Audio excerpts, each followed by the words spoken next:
Patagonia here at Colchester Zoo. My name's Kate.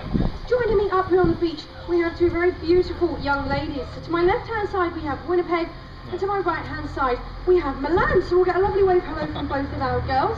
And today's display is all about impressions. So our sea lions are going to be telling us a little bit about their life out there in the wild by doing a series of impressions. And one thing our sea lions would like to clear up immediately is the type of animal that they are, because very often people confuse these two for seals. Now, they are in fact sea lions. There are a few differences between seals and sea lions. Milan's going to point out the first of those differences for you now, and that is the way in which they move around on the land. So Milan, very good at impressions, she's going to show you how a seal moves. Now this is how a seal moves, shuffling along on its belly, a bit like a giant slug or caterpillar, but you can see how sea lions are actually quite elegant, and when they move around, they walk on all fours, just like a cat or a dog. Now there are a few other differences between seals and sea lions. Have a look at either side of our girls' heads. They have small external earlobes. This is a key feature for a sea lion. A seal's ear is completely internal. And another difference between seals and sea lions is the size of those front flippers. Our girls' front flippers are absolutely huge, around 5 to 6 times bigger than an average human hand, and they use that nice large surface area to pull themselves through the water in a breaststroke-like motion. A seal's front flippers, you're talking roughly the same size as your own hand, because they're only required to steer the animal through the water. Now for the next impression we're going to use Winnipeg, and she's going to do a watery friend for us. So this is of course Winnipeg's impression of a dolphin. Now dolphins are one of the popular animals that share the seas and the oceans with our Patagonian sea lions. There are around 40 different species of dolphins in the seas and the oceans, ranging from 1 metre in length all the way up to 10 metres. And we will come back to that very shortly, because there's one or two more things I'm going to tell you this afternoon about dolphins. But of course, people often ask us, where does the name sea lion come from? Because it's a rather unusual name. Milan seems to think she knows the answer, lifting a flipper there, but we're actually going to leave this one to Winnipeg. So Winnipeg, why are you called a sea lion? There we go, lovely lion impression from Winnipeg there. And this is one of the reasons why they get this title. Of course, some species can roar like a lion. Some species have manes of fur around their neck, which again looks very similar to a lion's mane. But the main reason why they're known as sea lions, or in some areas of the world, sea wolves, is down to their diet. These girls are ferocious predators. They truly are the wolves and the lions of the sea. So in the wild, they're showing us some of the things that they would find to eat. We've got Milan, who's found herself a nice tasty fish, and Winnipeg, who's managed to catch hold of a tasty crab this afternoon. But of course, out there in South America, these animals would also eat squid and octopus.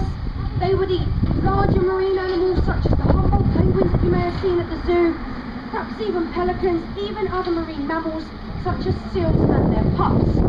But there are a few differences between these girls and the lions of the land from which they get their name, and that is of course that these animals are not at the very top of the food chain. So there are two very scary predators out there in South America.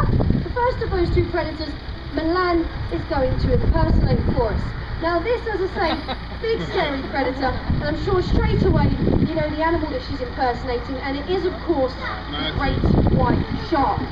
Ferocious predator, very fast swimmers, lots of very triangular razor sharp teeth, something that the Patagonian sea lions out there in South America need to be very careful of. Winnipeg is going to impersonate the second of those two predators out there in South America, and this is a slightly trickier impression. Now this is a big animal, it's a black and white animal. There we go, lovely impression from Winnipeg there, and every year people go all the way to SeaWorld to see these animals, and they are of course the killer whales, also known as orcas. What's most commonly misleading about killer whales is the fact that they're not a whale. They're the largest type of the dolphin family. As I said, measuring in at over 10 metres in length.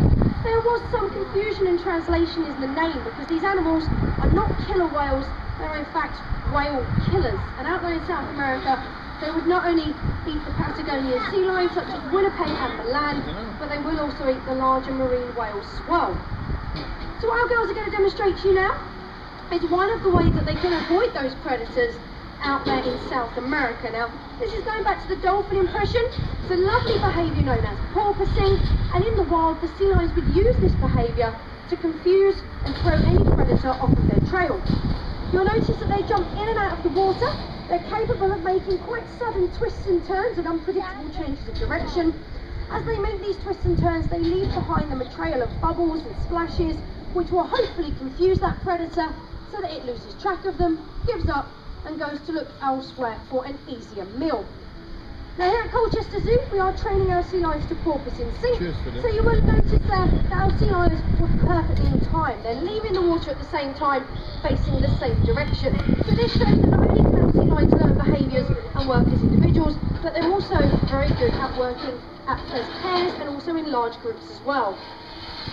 Now of course they can use that porpoising to escape a predator out there in South America, but it may not always work. So it's important that our sea lions do have another trick up their sleeve should the porpoising fail them, and Winnipeg is going to demonstrate that for you now. So let's imagine that shark or killer whale is like to take a bite out of poor old Winnipeg. She will throw herself out of the water and into the air. Now in the wild these girls can quite easily clear heights of around 2.5 to 3 metres. So here comes Winnipeg one more time, hopefully. Oh, nearly swinging and a miss. We'll see if she can get one more time. Come on, Winnie. The idea here is she has to touch her nose to the lovely white ball on the target slip. There we go, good effort from Winnie there, and a nice big splash soaking me in the process on the way down. So the idea here, of course, she leaps into the air, she disappears from that predator's sight for a moment or two. As that shark or killer whale continues to swim forward, Winnipeg comes slamming back down, weighing in between 100 to 150 kilos. She'll come slamming back down on top of that predator's head, daze, momentarily confuse that predator, and buy herself an opportunity to swim away to safety. So there's plenty of ways in which they've evolved to escape and avoid their predators out there in the wild. But unfortunately, it's not just their natural predators that pose a threat to these animals. And us human beings have some very naughty habits, one of which is littering. Now, I've been very cheeky, I've thrown some litter into our sea lion pool. Our sea lions will not stand for it, they're going to collect up that litter and show me where it should go, which is of course in the bin. So please follow our sea lion's example, take your rubbish with you, pop it into the bin, and then this helps Colchester Zoo to recycle its waste. That's told you a little bit about our sea lions here at the zoo and of course their lives out there in the wild. These two are available for adoption, so we've got the wonderful Winnipeg on my left, marvellous Milan on my right. And of course if you would like to adopt them, head on over to Guest Services where they can answer any questions you may have. Now please feel free to stick around for a little bit longer. We'll be doing some new training with these two and practicing a few behaviours. But otherwise from all of us here at Playa Patagonia, we hope you enjoy the rest of your day here with us at Colchester Zoo. That's funny.